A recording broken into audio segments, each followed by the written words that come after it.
tangguh. Estimasinya Pajajaran. Uni Sombro adalah seorang empu perempuan ya. Satu-satunya saat ini.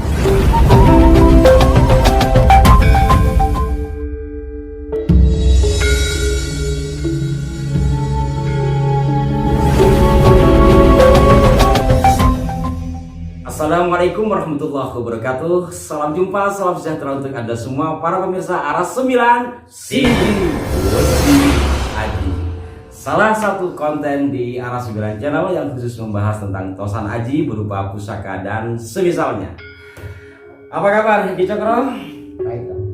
Alhamdulillah, dan semoga para pemirsa juga senantiasa dalam kebaikan dan berkah Tuhan. Amin ya Rabbal. Kali ini kita akan mengulas pusaka yang unik, bukan hanya menarik untuk dilihat tetapi unik. Unik. Apakah itu? Bismillahirrahmanirrahim. Wow. Ini warangka apa namanya? Sandang Walika. Sandang Walika. Namanya benar. Warangka dengan gaya sandang walika.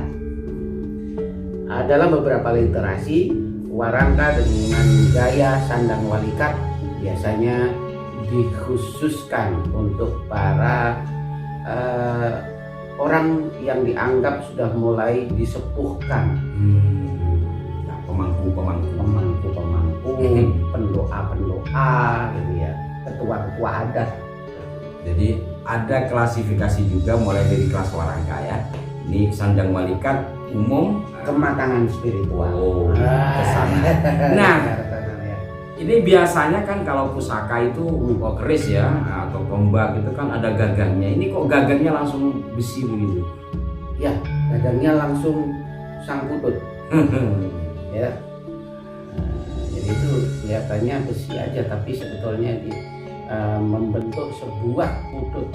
Putut itu bisa diartikan santri atau siswa, atau bisa juga mewakili pendoa. Kita langsung buka ya. Bismillahirrahmanirrahim. Wow, tampak hitamnya itu luar biasa ya. Mantap ya. Mantap, tempaan wow. Para pemirsa, kita langsung babar pusaka yang mungkin tidak umum seperti yang telah kita bahas sebelum-sebelumnya. Maka inilah yang saya katakan ada keunikan tersendiri. Ini jenis pusaka apa Ki? Secara dapur masuk dapur apa? Dapur putut sajen. Oh, karena ini mohon maaf, ini ada pututnya ya. Ya. Jadi ini menjadi satu kesatuan mulai dari bilas sampai pegangan. Kemudian ini berbentuk putut, Betul. maka disebut putut sajen. Kenapa putut sajen? Ada buntutnya sajen itu. Ya, memang ini jenis seperti ini adalah putut sajen. Putut sajen itu ada yang bilahnya lacer atau lurus, ada yang bilah luk 3 gitu, kayak jangkung putut sajen itu ada.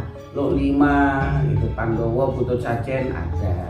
Kegunaannya kenapa disebut sajen? Apa untuk sesajian? Umumnya kalau dulu berhubungan dengan sesaji. Nah, gitu jadi ya. ini adalah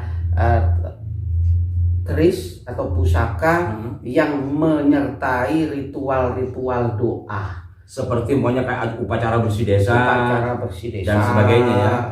Kemudian wiwit, tanaman itu. Ya, mau nanam padi, ubak, sawah itu wiwit itu mewiwiti, mengawali pembenihan. Nah itu biasanya orang-orang Pulau Jawa sampai Bali sana, dan beberapa pulau di Nusantara ini menggunakan perlambang dalam pendoaan di areal sawah itu tadi dengan membawa putut sajen. Hanya dibawa atau putut ini malah disesajikan atau gimana? Umumnya kan membawa sesaji kayak tumpeng atau masakan jajan-jajan pasar setempat gitu ya. Lalu kemudian didoakan oleh para kaum sesepuh. Nah, putut sajennya itu diletakkan tidak jauh dari tumpeng-tumpeng tadi. Itu seperti itu. Lalu kemudian umumnya kebanyakan kalau zaman dulu dulu, bila bersih desanya itu ada di pesisir laut, daerah-daerah yang di pesisir laut seperti Madura, nah pokoknya begitu ya. Wologi di selatan. Nah itu sekalian dilarung, Sak putut-pututnya. sak putut-pututnya dengan sesajinya, gitu seperti itu. Maka tak heran kalau kemudian di areal lautan itu sering ditemukan pula putut sajen. Nah, atau bila daerahnya adalah daerah pegunungan yang lebih pada bercocok tanam, bersih desanya otomatis tasyakurannya, wiwitnya adalah dicocok tanam. Nah, maka biasanya sekalian ditancapkan dengan doa, dengan sebuah cita-cita, keinginan agar ini menjadi wasilah sebagai pagarnya tempat tersebut, agar dalam bercocok tanam itu aman, terkendali, tidak banyak kecolongan, kecurian dan sebagainya. Atau hama ya? Dan hama. Nah, sekarang ini kan yang terkenal itu ada dua, selain umumnya itu hama tikus.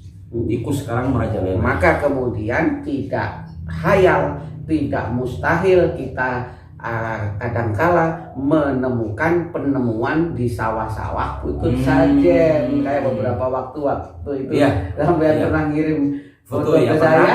Pernah saya juga di daerah Madura ya, di daerah Madura itu katanya sih ngangkat, wallahu alam lah. Tapi ya memang mirip seperti ini, tapi lebih bagus ini. Mungkin karena tidak terawat dan dua. Dan memang jenisnya ternyata putut sajen, memungkinkan di masa lampau dipakai seperti itu. Setelah upacara terus dibenamkan. Mungkin seperti ya. Itulah keyakinan atau kepercayaan orang-orang tua kita sebagian di masa dulu, dan mungkin juga sekarang masih ada. Ya, sebagai sebuah media permohonan, hanya menggunakan benda-benda sebagai perlambang. Kan seperti itu arahnya ke sana. Dan yang beragama Islam pun masih mungkin ada celah-celah tertentu karena meletakkan sesuatu yang diyakini ada kekuatan doanya itu kan biasa. Contoh seperti raja gitu kan. Iya. Kan ditaruh kan raja itu. Huruf hijaiyah yang berangkat kadang-kala dari kalimat-kalimat thayyibah, bahkan kalimat Quran yang membuat raja atau wifi kemudian dipendam. Ya mungkin sama seperti ini. Gitu ya. Ya kalau kita kembalikan kepada sisi alat kan namanya. Iya, sebagai sebuah media. Media itu boleh. Nah, artinya ini saya kembalikan kepada Anda, tetapi bahwa ada ritual semacam ini di leluhur kita itu tidak bisa dipungkiri. Dan nilai manfaatnya adalah tentu untuk kebaikan bersama kan. Kalau ditanam ya seperti yang dikatakan tadi agar tanaman kita bagus. Kalau yang dilarung ke laut mungkin agar hasil tangkapan ikannya bagus. Betul. Dan tidak ada bencana laut. Sebab saya kebetulan rumah saya pinggir laut, dan yang nama istilah di kampung saya itu ada balak tahun. Itu angin puting beliung yang setiap tahun pasti muncul. Seperti kemarin saya ketika ke Madura, tapi alhamdulillah Allah selamatkan.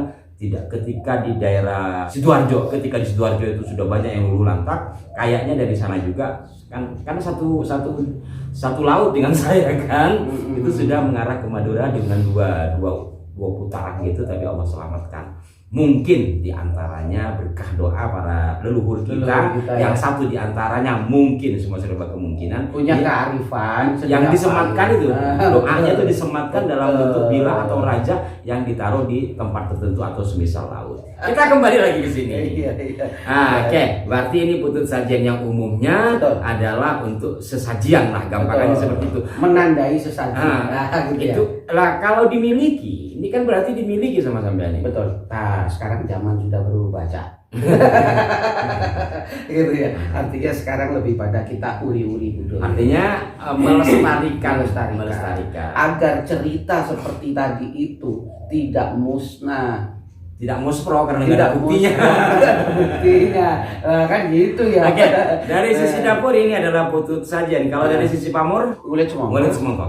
Arti ngulit semongko itu sendiri lebih pada perisai, bukan pertahanannya, apa namanya, penjagaan, menolak bala kan gitu, yang menolak apa-apa yang tidak inginkan gitu. Dari sisi tangguh, estimasinya Pajajaran. Apakah Sombro? Ni Sombro ini kalau tidak salah, saya pernah baca-baca adalah seorang empu perempuan ya.